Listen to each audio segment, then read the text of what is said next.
Movie വളരെ നല്ല മൂവിയാണ്. എല്ലാവരും വന്ന് കാണും. മീൻസ് ഫാമിലി ആയിട്ട് വന്ന് കാണാൻ പറ്റുന്ന ഒരു മൂവിയാണ്.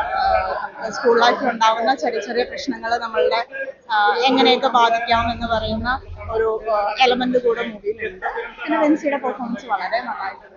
അങ്ങനെ നല്ല ഒരു മൂവിയാണ്. ഫാമിലി ആയിട്ട് കുട്ടികളൊക്കെ ആയിട്ട് വന്ന് കാണാൻ പറ്റിയൊരു മൂവിയാണ്. അതിലിപ്പോ ഇന്ദ്രിയത്തിന്റെ ക്യാരക്ടർ അല്ലെങ്കിൽ വിൻസിയുടെ അങ്ങനെ ക്യാരക്ടർ ബേസ് നോക്കുകയാണെങ്കിൽ എങ്ങനെയുണ്ട് എല്ലാവരും നല്ല പെർഫോമൻസ് ആണ്. പിന്നെ അതുപോലെ നല്ല സോങ്സ് ആണ്.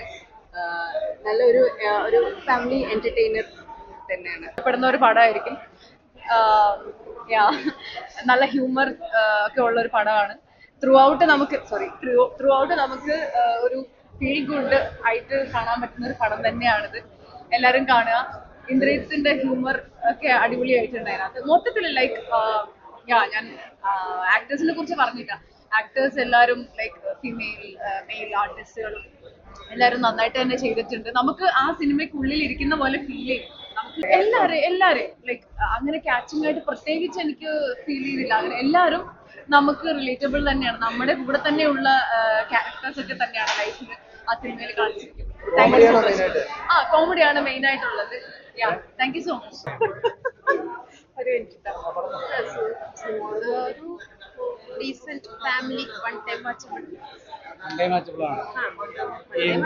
കോമഡി കണക്ട് ചെയ്യാൻ പറ്റിയ കോമഡി കൊള്ളായിരുന്നു.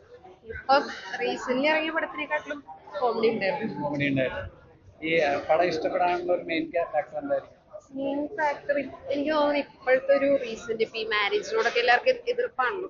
ആ ഒരു സംഭവമാണെന്ന് എനിക്ക് തോന്നി. ഇപ്പോഴത്തെ എല്ലാ പെൺപിള്ളേരും മാരേജ് വേണ്ട എന്നൊക്കെ പറഞ്ഞിരിക്കുമല്ലോ. ആ ഒരു സംഭവം ഭയങ്കര ക്ലീൻ ആയിട്ട് വർക്ക്ഔട്ട് ചെയ്തിട്ടുണ്ട്. ഫാമിലിക്ക് കാണാം. ഫാമിലിക്കാണെങ്കിലും ഫ്രണ്ട്സിനായിട്ടും എല്ലാവർക്കും കാണാൻ പറ്റിയ എൻഗേജിംഗ് ആണോ പടം? എൻഗേജിംഗ് ആണ്. വൺ ടൈം വാച്ച് നല്ലായിരുന്നു. ഇഷ്ടപ്പെട്ടായിരുന്നു. ഇഷ്ടപ്പെട്ടായിരുന്നു. ഫാമിലി നന്നായിട്ട് എൻജോയ് ചെയ്യാൻ പറ്റിയ